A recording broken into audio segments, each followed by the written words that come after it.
What's going on, guys? This is Zach, and today we have the performance review on the Air Jordan 31. I do want to apologize once again, guys. I moved into college almost a month ago, and this is only the second video I posted.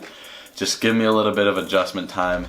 It really is a lot of work, and honestly, I wasn't really expecting that in the first month.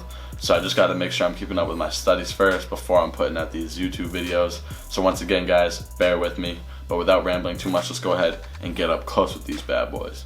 Alright guys, so the traction on the Air Jordan 31 was probably the most disappointing aspect of the shoe in my personal experience. The traction pattern actually looks fairly reminiscent of what was found on the Jordan 28, and that's my personal favorite traction of all time. But the actual performance of the outsole definitely wasn't up to par with the Jordan 28. The second I took them to the floor, they were extremely squeaky. But as you guys should know, squeakiness doesn't directly translate to how well the traction performs, because these things probably had the squeakiest traction ever, but it really just caused me to slip everywhere on almost every court condition. Even those courts that were extremely clean, I still was slipping here and there just because I would completely just slide on the surface of the court. I did take these outside once when I was recording the on-court shots. You guys are gonna see some of that footage throughout the video. And outside, I didn't find them to be too overwhelming. It almost performed the exact same as they did inside. So they're very inconsistent. Some cuts are gonna be covered, and then some you're just gonna completely wipe out because you're just gonna slide on the court. Overall, I think Jordan Brand could have done a much better job on this, and this was the most disappointing aspect of the shoe in my personal opinion. As far as cushion is concerned, we have full length zoom, and it actually protrudes the outsole a little bit, so technically it is unlocked.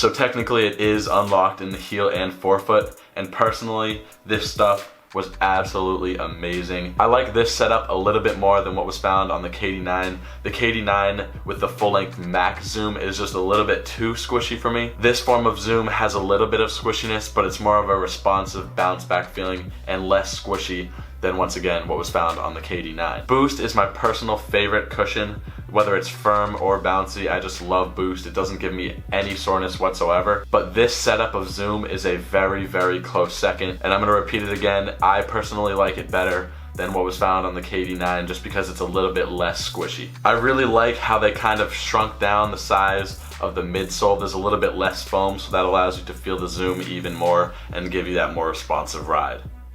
As far as materials are concerned, this was definitely another bright spot on the shoe. In the forefoot, we have performance woven, and it's not that cheap thin bullshit that we got on the Jordan 30. This stuff is exactly like it was on the Jordan 29, and this personally is my favorite material option ever, hands down. This stuff is just so comfortable, it's so thick, it feels premium, and it takes no break-in time whatsoever. This stuff is simply amazing. As we take a look at the back half of the shoe, you can see that it transitions from that performance woven into a synthetic leather. Of course, a more premium leather would have been a nice look, but personally I didn't mind it at all. In the back half of the shoe, the synthetic leather is going to be a little bit more stiff, so it is going to give you a little bit more of a structural support than a soft real premium leather would. I just don't know if that real premium leather in combination with the performance woven would do a great job of giving enough support. But once again, the more stiff and cheaper leather actually does give you a little bit more support. There's also an inner neoprene sleeve. I was really worried about this the first time I tried them on, and it kind of dug into my Achilles a little bit. I had a little bit of a blister there afterwards, but actually after the first time I wore them, I didn't get any more blisters, so that was definitely a good look. That's the only part of the shoe that requires break-in time, just that little heel notch in the back right there. Speaking of the heel area, there are a bunch of little foam pods on the interior of the shoe that kind of just aid your Achilles and just give it a little bit of extra comfort. I absolutely love that.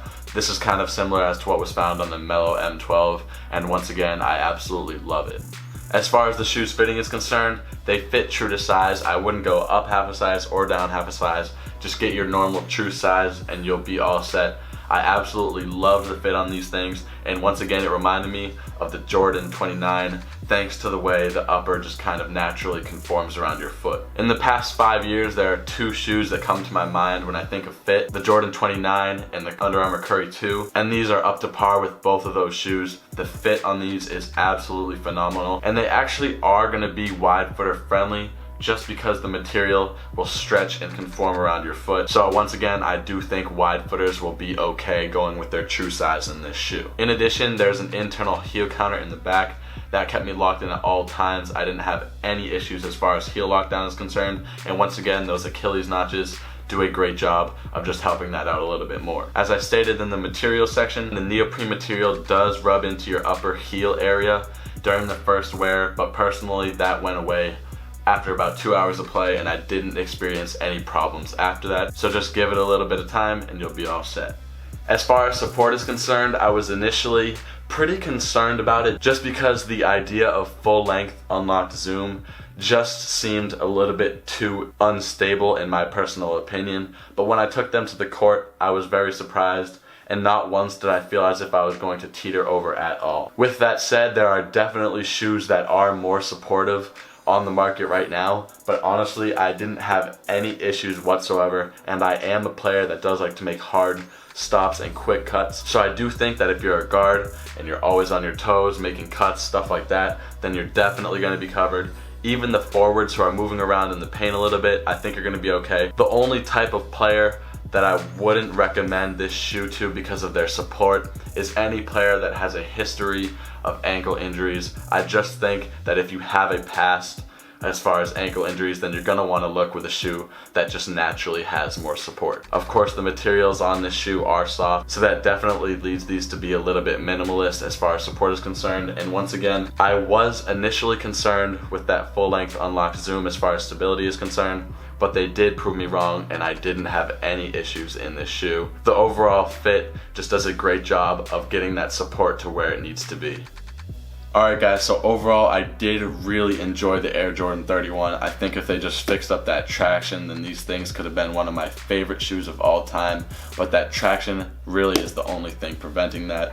So unfortunately, it's not one of my favorite shoes of all time, just for that reason. Everything else about the shoe though, I absolutely loved, so it's just really a bummer in my personal opinion that they messed up so bad on this aspect of the shoe, especially since it's Jordan brand. It's just like you would expect them to give you the best of the best, especially on something like traction and cushion on their latest signature model. Unfortunately, we didn't get that this year, but oh well. I guess we're just gonna have to look forward to the Air Jordan 32. You guys can follow me on Instagram, Twitter, and Snups at ZKAllDay1. I'm gonna have the links down in the description below.